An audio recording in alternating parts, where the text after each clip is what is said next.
Bezrat Hashem, cette semaine, lire la paracha de Haremot après la mort des deux enfants de Aaron et la Torah. Et Akadosh Baruch Hu demande à Moshe Rabbeinu de s'adresser à Aaron en ces termes: Vayomer Hashem el Moshe, daber el Aaron achicha, ve'al yavo bechol et ala kodesh. C'est-à-dire que Akadosh Baruch Hu demande à Moshe de dire à Aaron de ne pas venir à tout instant, à tout moment, dans le sanctuaire, El HaKodesh. Sur ça, le Rav Ben Sion Mutzafi Shlita va nous enseigner, va nous rapporter un Zohar Kadosh extraordinaire dans Midrash Echa, page Kuf Yudbet Amudbet. On veut dire que on voit de ce pasouk-là que tout moment n'est pas propice, tout moment n'est pas de bon augure. Et il y a dans notre vie, dans le calendrier, dans notre journée, on verra qu'il y a des moments, le Zohar Kadosh va nous dire qu'il y a des moments plus opportuns que d'autres. On va commencer avec les mois. Le Zohar Kadosh nous dit que les mois de Hadar, Nissan, Iyar, Sivan sont des mois exceptionnels, des mois extraordinaires, où Akadosh Baruch Hu sourit à Am Israël. En effet, ces mois-là, Akadosh Baruch Hu a opéré des miracles extraordinaires. On a vu au mois de Hadar, avec Purim, Nissan, la sortie d'Égypte. Akadosh Baruch Hu a ouvert la mer Rouge, a fait sortir des millions de bénis Israël. Et de quelle manière? Une sortie extraordinaire, inoubliable, historique. Il y a ensuite Iyar qui renferme la majorité des jours de la Sfirat HaOmer. Dans les Sfarim de Mekoubalim, le Rashash nous dit que les jours de Sfirat HaOmer sont des jours extraordinaires. On va imprimer la carte mère de Am Israël. Ce sont des jours de Shorashim, des jours de la source, où on va puiser pour toute l'année de la manière dont on se comporte, vont influencer tous les jours de l'année. Le Ramban nous dit que ces jours de Sfirat HaOmer sont comme des jours de Chol HaMoed, des jours entre Pesach et Shavuot. Ensuite, le mois de Sivan, où Am Israël va recevoir la Torah des mains d'Akadosh Baruch Hu, la Torah qui est en fin de compte notre carte d'identité, notre identité, tout ce qui donne un but et une raison de vivre. Nous avons ensuite ces mois-là, on a dit Hadar, Nissan, Iyar et Sivan sont des mois propices, il va falloir les exploiter, en profiter au maximum. Suivent ensuite les mois de Tammuz et Av, qui sont des mois déjà un petit peu plus, on va dire, obscurs, plus difficiles. En effet, à ces mois-ci, il y a eu des dates difficiles pour Israël. Premièrement, la destruction du premier temple et du deuxième temple, mais des périodes difficiles comme l'expulsion des Juifs d'Espagne ou le début de la Shoah.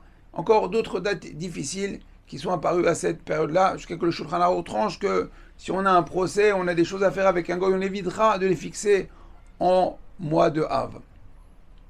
Il y a ensuite le mois de Shevat et le mois de Tevet, qui sont des mois,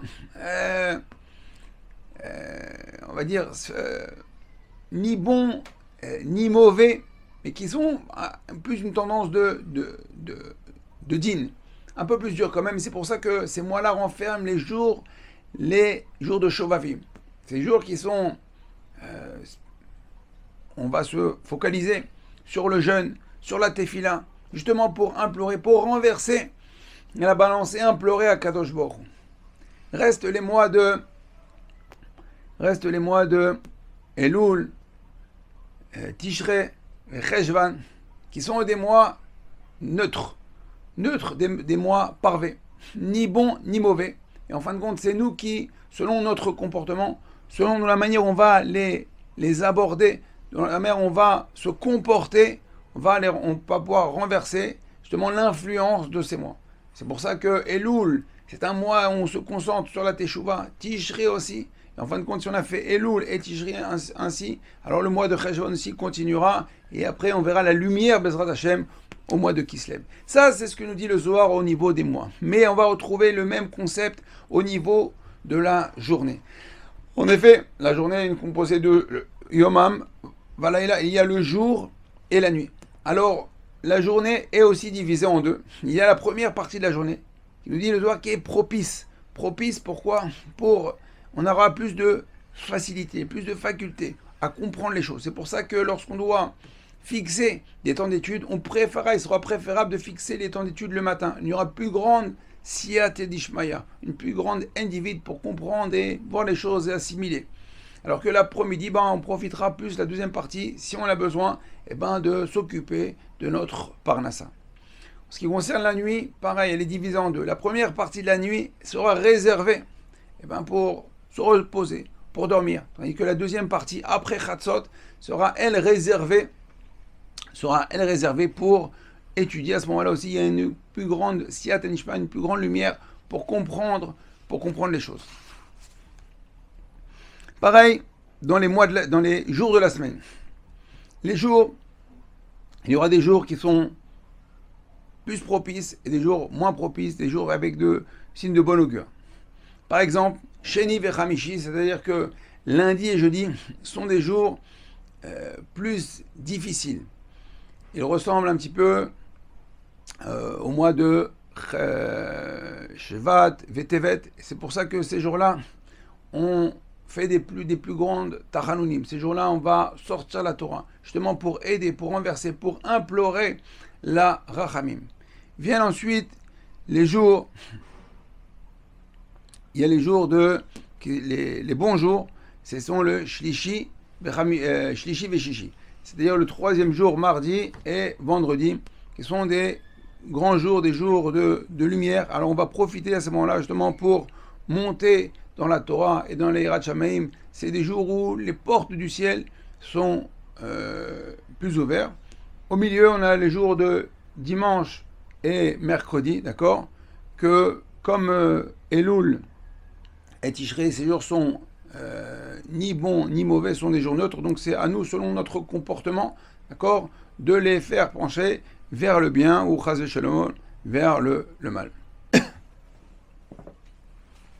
De la même manière, au niveau du mois, la première partie du mois est meilleure et plus propice que la seconde. En effet, au début du mois, la lune s'élève et éclaire de plus en plus, alors que dans la deuxième partie, elle va décliner, elle va s'affaiblir. Donc, si on doit profitons au maximum la première partie du mois. Alors, il est évident que toute l'année, tous les jours, Kadosh Baruch Hu sont bons. À chaque instant, Odou Lachem Kitov, Kilolam Chazo, ce pasouk qui renferme 7 mots et 24 lettres pour dire que Akadosh Baruch Hu, c'est 24 heures sur 24 et 7 jours sur 7. Mais quand bien même, on devra profiter, exploiter les jours et les moments qui sont meilleurs. En effet, comme cette période que nous sommes en train de vivre, ces jours de Sfirat HaOmer, qui sont enfermés dans le mois de Iyar, comme le Zohar nous dit que ce sont des grands jours, alors on va profiter pour plus s'investir, parce qu'on aura une plus grande faculté.